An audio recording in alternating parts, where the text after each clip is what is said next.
레인의 그 수를 세라고 그랬죠. 그런데 이스라엘의 다른 지파의 수는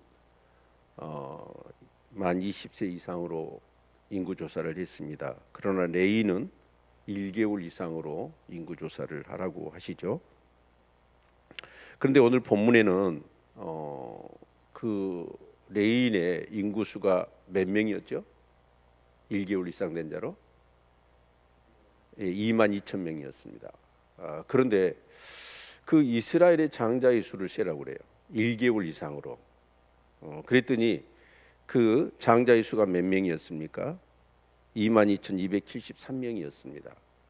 자, 그러면 여기서 이제 생명의 속전이라는 말이 나오지 않습니까? 그러니까 273명이 더 이스라엘 장자의 수가 많았던 겁니다. 그러면 우리가 이제 출애굽기 이스라엘 백성들이 출애굽을 한 지 얼마가 됐어요 지금?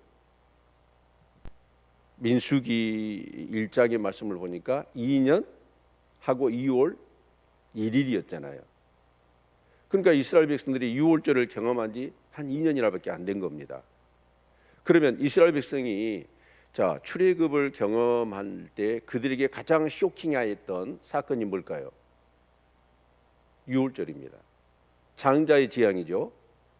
그래서 그 어린 양의 피를 하나님이 주신 말씀대로 좌우 임방과 문설주에 발랐던 그 집안은 유대인이든지 아니면 다른 뭐 이방인지 상관없습니다. 장자나 짐승의 초태생이 죽었어요, 안 죽었어요? 안 죽었습니다. 그런데 그 피를 바르지 않았던 집안의 장자나 이 처음 초태생은 다 죽은 거예요. 아마 그 애굽 땅에 곡소리가 진동했을 겁니다.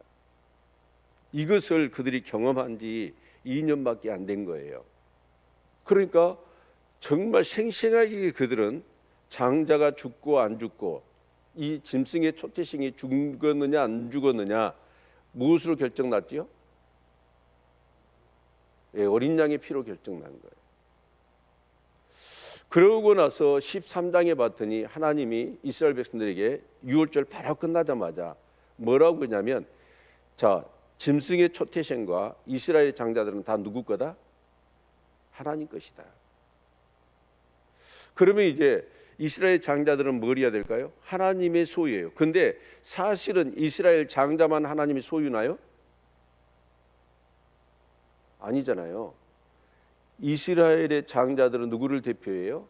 이스라엘의 모든 자녀들의 대표 아닙니까? 그러니까 결국은 이스라엘 백성들을 다 누가 구원하신 거예요? 하나님이 구원하신 거잖아요. 그런데 하나님은 다를 대신해서 누구를? 장자만 그렇게 어떻게 보면 대표로 삼으신 것이죠. 그런데 결국 장자를 이렇게 살려주셨어요. 그래서 이제 장자들은 누구 거다? 하나님의 것이죠. 그러면 장자들이 뭘 해야 될까요? 이제 하나님을 섬겨야지. 자, 그런데 하나님은 어떻게 하십니까? 그 장자들을 통해서 하나님을 섬기는 게 아니라 누구를 통해서요? 레위인을 통해서 이제 하나님을 섬기도록 하나님이 레위인을 구별하셨습니다. 만약에 각 장자들은 무조건 다 이제 하나님을 섬기는 사람으로 보낸다고 하면 어떻게 될까요? 이런 사람들이 체계적으로 교육을 받아야 되고 훈련도 받아야 될 텐데 그러지는 못하겠지요. 그래서 레위인들을 통해서 계속해서 세습되어서 하나님을 섬기는 제사장과 성전을 이렇게 여러 가지로 성막을 돌보는 그런 일들을 레위인을 통해서 하게 하신 거잖아요. 그렇죠? 자, 그래서 사실은 레위인은 누구를 대신한 거냐면 이스라엘의 장자를 대신한 거고 이스라엘 전체를 대신한 거예요.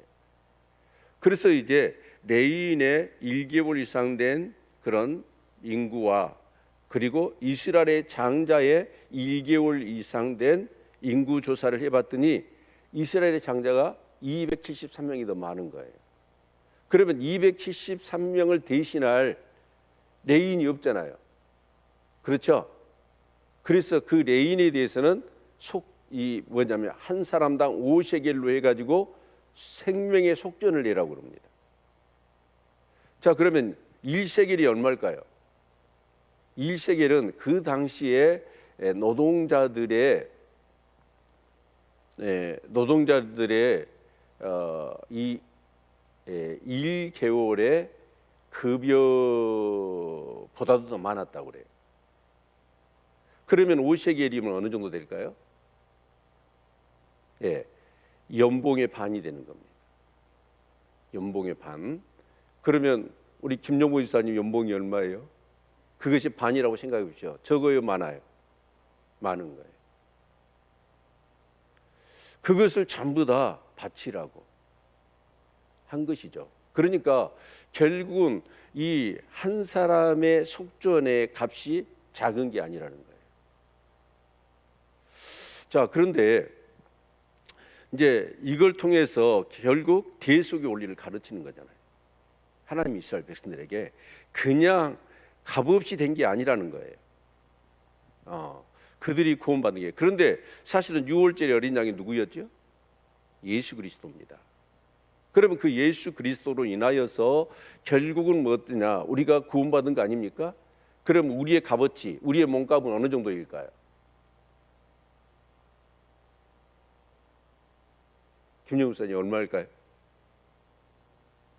이런 얘기 들어봤잖아요. 예수님 짤이라고.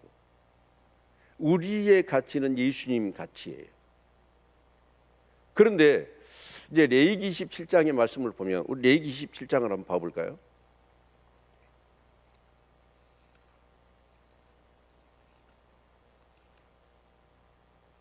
레위기 27장 1절부터 보시면요. 어떤 말씀이 있냐면,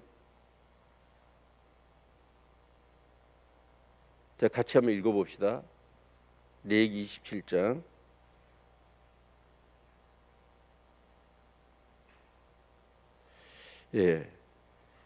여호와께서 모세에게 일러 가라사대 이스라엘 자손에게 구하여 이르라 사람을 여호와께 드리기로 소원하였으면 너는 그 값을 정할지니. 그러면 사람이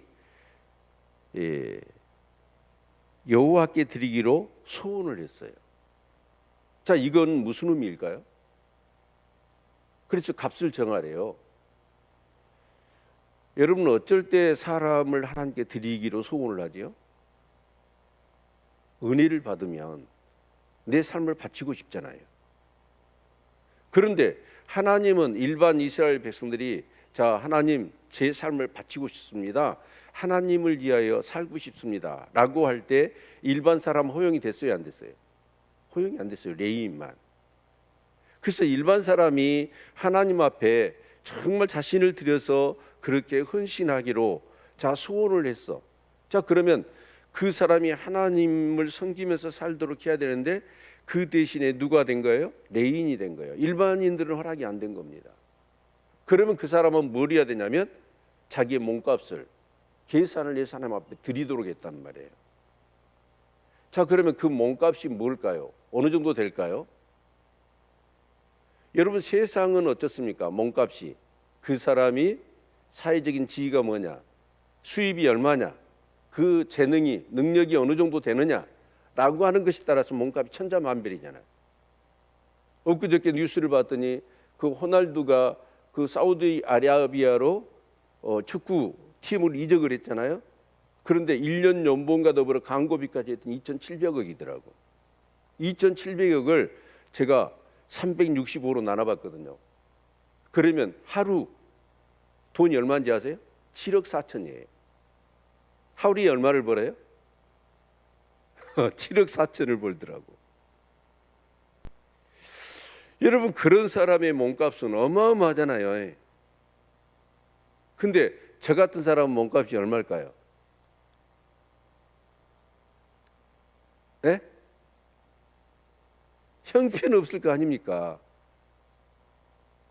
자, 그런데 오늘 여기 성경의 27장 내용을 봐볼까요? 하나님은 어떻게 하셨냐면 그 사람의 수입이 얼마냐, 그 사람의 사회적인 지능이 얼마냐, 그 사람이 재능이 어떻게 되느냐에 따라서 몸값을 달리 정한 게 아니에요. 딱 정하는 동일한 기준 한 가지밖에 없습니다. 그건 뭐예요? 그 사람이 여성이냐 남성이냐, 나이가 뭐냐, 그 사람의 사회적인 지위나 능력이나 수입이 얼마냐, 그것은 의미가 없습니다. 하나님 앞에 오직 동일한 기준이 적용됐는데 그거 뭐냐면 남자냐 여자냐 아니면 나이가 어느 나이대냐라고 하는 것에 따라서 값을 정할 뿐이에요. 여러분 정말 우리가 구원받은 게 예수님을 통해서 구원받은 거 아닙니까? 아멘. 그러니까 이 값을 정할 때도 어쩌냐면 사람의 몸값을 그냥 세상은 어떻게 해요? 그 사람의 능력, 그 사람이 어떤 사회적인 지위, 그 사람의 그런 소득이 얼마냐 그런 모든 것들을 다 해서 그 사람의 몸값을 치르지만 하나님이 보실 때는 사람의 몸값은 뭐예요? 동일하다는 거예요. 여러분 우리가 사람을 진짜 성경적인 개념을 가지고 본다면 모든 사람을 어떻게 그 가치를 우리가 매겨야 될까요? 다 똑같아야 돼요. 그 사람이 사회적인 신분이나 지위나 어떤 것을 막론하고 성경적인 개념을 가지고 있는 사람은 한 사람이 온천하보다도 귀한 것입니다. 이런 관점을 가지고 여러분 다른 사람을 대할 뿐만 아니라 나 또한 그렇습니다. 예수 그리스도를 희생하셔서 정말 저를 구원하셨고 다른 사람들도 예수를 희생하셔서 그 사람을 구원한 거 아닙니까? 그러면 나와 그 사람은 어째요? 차별이 있을 수 있어요, 없어요? 없는 겁니다. 저 사람이 단지 살아있는 그 존재 자체만으로도 우리는 그 사람을 귀하게 여겨야 하고 우리 자신 또한 어떻게 살아야 되냐면 예수님의 희생을 통해서 내가 구원받은 거 아닙니까? 그렇다면 내가 비록 어떤 세상에서 어떤 사회적인 지위나 능력이나 재능이나 그런 것이 없다 할지라도 우리는 어떤 내 자신에 대한 가치를 가지고 살아야 될까요? 나는 예수님이에요. 예수님이 대신 나를 위해 죽으시고 나를 살려주신 거거든요. 그렇기 때문에 나는 어떻게 살아야 하냐면 예수님처럼 살아야 돼요. 그렇게 사시는 저와 여러분이 될 수 있기를 바랍니다. 정말 이 생명의 속전이라고 하는 이 말 속에는 그런 이 복음에 대한 엄청난 내용이 담겨져 있는 것이죠. 그래서 하나님은 어쩌냐 5세겔씩 한 사람당 해가지고 그 사람을 다 계산해서 아론의 제사장에 드리라고 얘기합니다. 이건 뭘 의미합니까? 정말 그 사람들 또한 어때요? 예수 그리스도의 그 어린 양을 통하여서 그들이 생명이 구원받은 것이다 라는 사실, 그래서 그들이 제사함을 받고 구원받아 하나님의 자녀가 되었다는 사실들을 말씀해 주고 있는 거잖아요. 특히 저는 그렇게 생각합니다. 이제 저와 여러분은 누굴까요? 왕 같은 제사장이라고 말씀하시지 않았습니까? 그래서 오늘의 레인이 누구냐면 오늘 성도들이에요. 그리고 제사장이 누구예요? 저와 여러분입니다. 그러면 저와 여러분이 어떻게 살아야 될까요? 만약에 어떤 사람이 은혜를 받아서 그래서 내 삶을 드려야 돼요. 우리가 어린 양의 십자가에 예수 그리스도의 십자가 보혈로 구원을 받았거든요. 그렇다면 이제 우리는 누구 거예요? 하나님 것이잖아요. 믿으십니까? 그러면 어떻게 살아야 될까요? 이제는 내 삶을 하나님 앞에 온통 드려야 됩니다. 그런데 어느 날 목회자가 되려고 하는 사람이요, 진짜 자신을 하나님 앞에 온전히 드리고자 하는 마음이 없이 목회자가 되는 사람이 많아요. 그런 사람들은 목회하면서 반드시 사고치더라고요. 성도들 또한 마찬가지입니다. 중직자가 되든지 어떤 사람이 되든지 간에 이 생명의 속전에 대한 이 복음의 비밀을 알지 못한 사람들, 그런 사람들은 뭘 하냐면 내 삶을 먼저 하나님 앞에 드려야 돼요. 예수님을 통하여 내가 구원받은 것이, 예수님의 생명을 대신하여 내가 살아난 것이 분명하다면 이제는 뭘 어떻게 살아야 될까요? 내 삶을 하나님 앞에 드려야 됩니다. 이런 자세로 하나님을 섬기는 거예요. 이것이 신앙이죠. 그런데 정말 목회자가 되려고 하는 사람도 자신을 전체로 하나님 앞에 드리려는 마음이 없습니다. 정확하게 계산을 해서 내가 어느 정도만 헌신하려고 하고 정말 어떤 부분에서는 절대로 아닙니다. 철저히 나를 방어를 해요. 그런데 생명의 속전이라는 건 뭐냐면 하나님도 자신을 깡그리 내어주셨잖아요. 그러면 우리 또한 어찌 하나님 앞에 우리의 자신들을 내어드려야 돼요. 우리는 내 것이 아니에요. 하나님의 것입니다. 이 믿음으로 살아가시기를 바랍니다. 이런 신앙이 없으면 항상 본전 생각이 나고요. 항상 어떤 생각이 나면 내가 주인 되어요. 내 임의대로 살려고 합니다. 그리고 그런 사람은 결국은 제가 볼 때는 구원 못 받습니다. 신앙생활 넘어질 수밖에 없어요. 그래도 하나님이 정말 저를 사랑하셔서 저는 그렇거든요. 내 삶을 다 드리고 싶어요. 어떻게 하면. 못 드려서 죄송할 뿐이지. 뭔가 나의 어떤 것을 정해놓고 나의 어떤 것을 챙기려고 하고 나의 어떤 것을 지키려고 하는 것이 아니라 더 드리고 싶은데 드리지 못하는 나의 연약함 때문에 그것이 힘들 뿐이지. 만약에 이런 마음 되어 여러분 하나님 섬겨보십시오. 정말 하나님의 은혜가 넘칠 것입니다. 나는 딱 이렇게 지켜놓고 방어선 쳐놓고 어느 정도까지만 하고 그러면서 정말 하나님을 이용해서 내 실속을 채우려고 하는 그런 마음들이 우리 안에 있다고 한다면 그 사람은 예수님이 십자가의 복음하고는 전혀 상관없는 십자가의 원수로 행하는 사람이에요.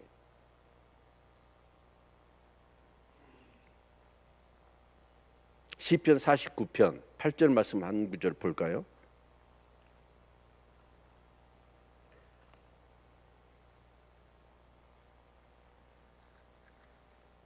시편 49편 8절.